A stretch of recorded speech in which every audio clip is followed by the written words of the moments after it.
The very first episode of the first season of Killing Eve starts in Vienna. Keep it in mind as it might come in handy later on. We see a mysterious woman enjoying her cup of ice cream, fully engaged in a staring contest with this child. Don't look away. Don't even blink. Blink and you're dead. I'm not looking away. Good, because when you play the game of stairs, you win or you die. Are you crazy? Yes. And yes, of course she is. But one thing she's not is a loser. Anyway, moving on to the real subject. This is Eve, our main character, and she's been screaming for the past 10 seconds. You might think she's being tortured, but what really is making her scream is... I fell asleep on both my arms. Okay, everyone, please meet the third main character of the show, Eve's idiocy. No, wait. Idiocy. This man right here is Nico, Eve's husband, and we can tell he's been through a lot. We're then moving to Eve's workplace.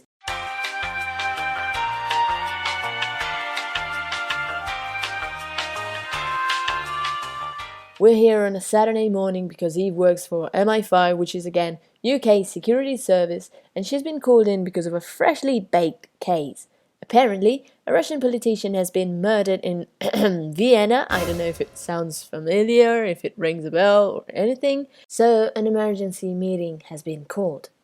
In addition, Eve hasn't had her brightest moment in life in general, but this morning specifically, because she's been celebrating Bill's birthday with the rest of the team. Who's Bill? You'll shortly find out. Eve enters the room, God knows how late, but victorious, with a bag of croissant in her hands to top it all, ready to rub it in everybody's face. Here we meet Aunt Petunia, Carolyn Mertens, the head of Russian desk at MI6, and the displeased man at her right, is Frank, Eve's boss, whereas this is birthday boy Bill.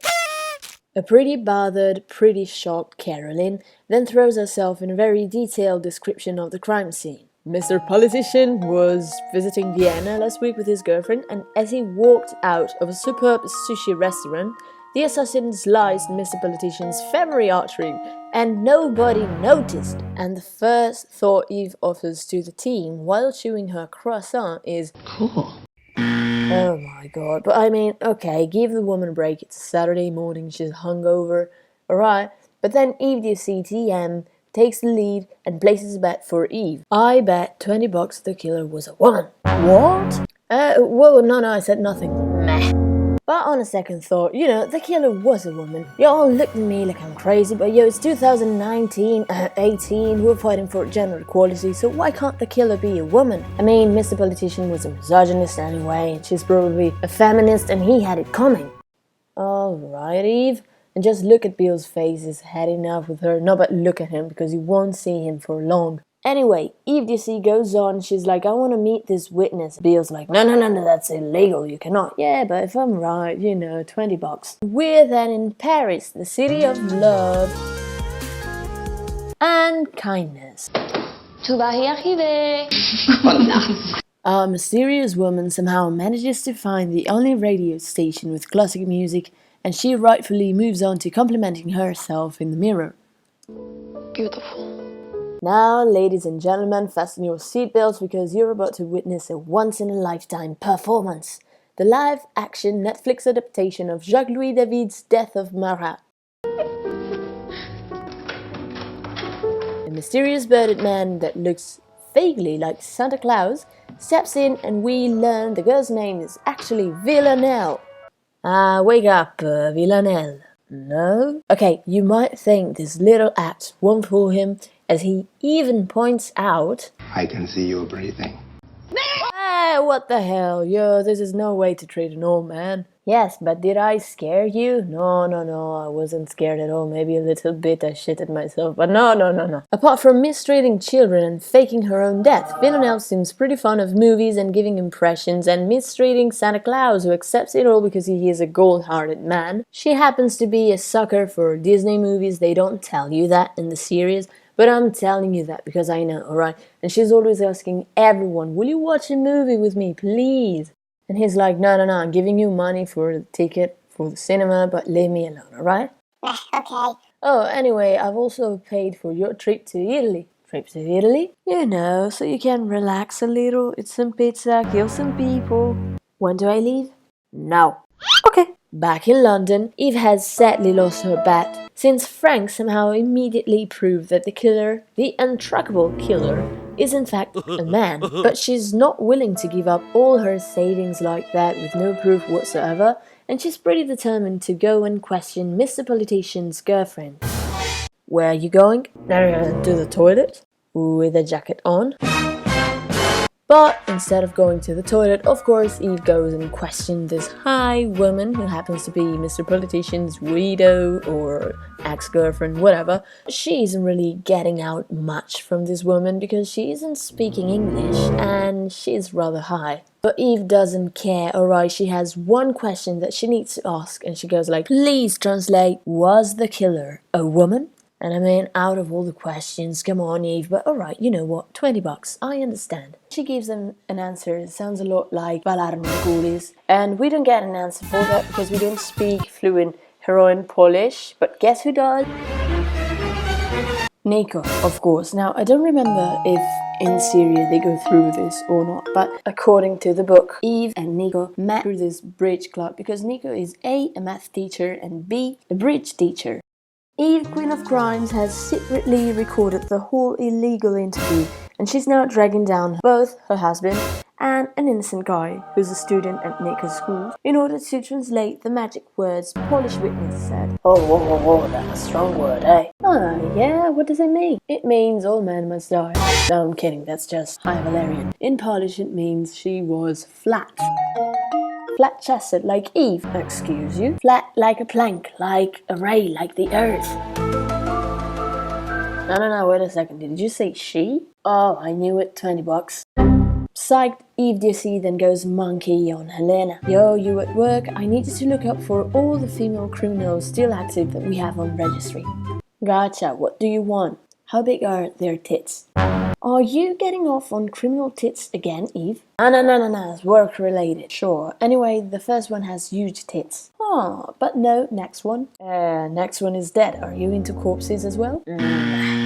Meanwhile, in Tuscany, Villanelle is enjoying a bruschetta she pulled out of thin air before her next kill. And just like James Bond, she proceeds to climb up a drain pipe. And let me just tell you, if this was real Italy, that thing would have killed her. Alright, those things are so old, if you even sneeze near them, they'll collapse on you and kill you. Anyway, nobody notices anything.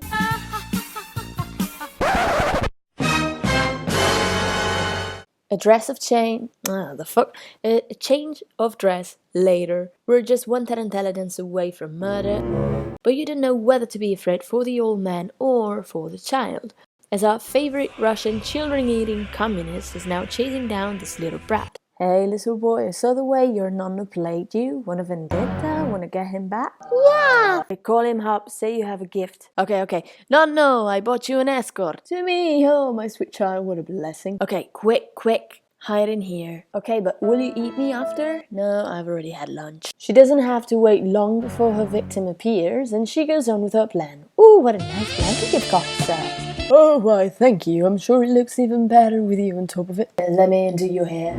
How about no? You know what? I'm not a prostitute. Is this my wife's dress? Out of sight, out of mind. In goes the poison and the man is dead.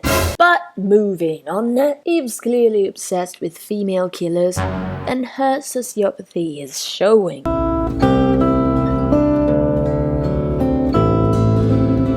Nico, how would you kill me if you could? I would not. Disgusting. I'd paralyze you, suffocate you in your sleep, chop you like stew, boil you down, put you in a blender, and flush you down a restaurant's toilet. Not that I ever truly thought about it, eh? Once again, we bounce off to a completely different geographical zone, where Santa Claus interrupts what we can only imagine to be a rather common circumstance, but he has reasons. You played a very neat murder on that politician 3 days ago. Very good. Aww. You did it in a CCTV blind spot. Amazing. But the politician's girlfriend was with him, and she's still alive to tell. And she will witness tomorrow. In London. Very bad. Okay, did you get a new haircut? Yes, sir. Kill the witness, make it look like a suicide. Alrighty, I can do it. And just like that, once again, we're back in London. They should write it on every episode. This show might cause motion sickness. Anyway, Eve is enjoying her lunch break with Beale. What the hell is wrong with your face? Okay, first of all, racist. I interviewed the witness and she said the assassin was a woman. Oh my god, what are you, Scottish? Your $20 are gone. I'm not sure they use dollars in London. Anyway, I've already invested your money in a croissant business.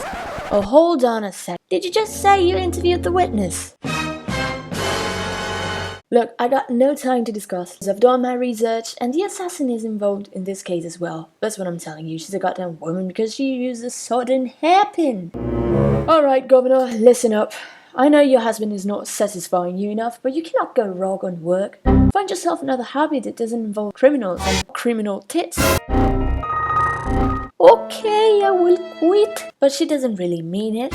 And like a very responsible adult, she brings a teenager to translate the witness heroin polish to English in a hospital at night. Alright. Who am I to judge? Good evening, missus. Here's an old cousin of the witness. Can we talk to her? Ah, sure. It makes perfect sense. You know, just take a seat. Let me fill her in. I won't even ask for a document.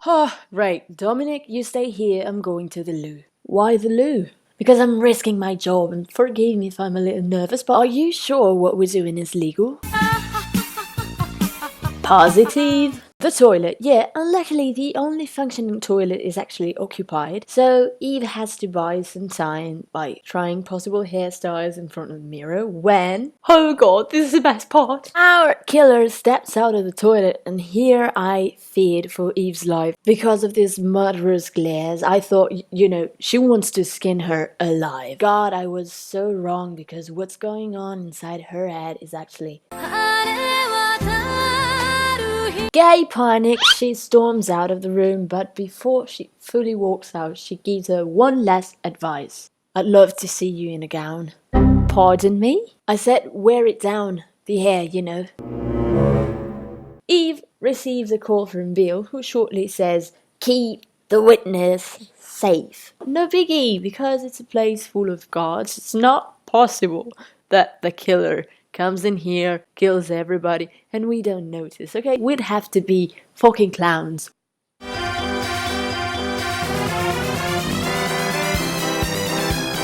Ladies and gentlemen, let me walk you through a suicide scene. You know what, Villanelle, Constantine would be so proud of you. Ah, Margarita, tell me, who did this to you? Who? And what am I supposed to do with that? I don't speak it. Oh, is it that time of the month?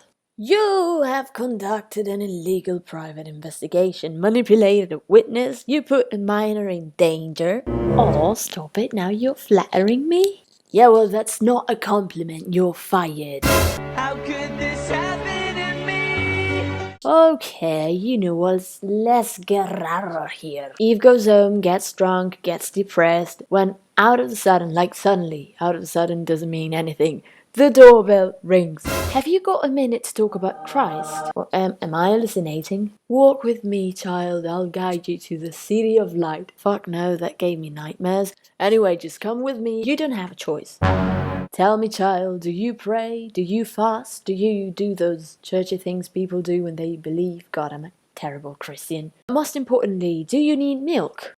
That brat has been operating for the past 2 years in more than 10 countries, and I want her head on a fucking pike or on a silver plate. Your choice. Are we talking about Christ or milk or... You know what? Let's discuss it in front of breakfast tomorrow.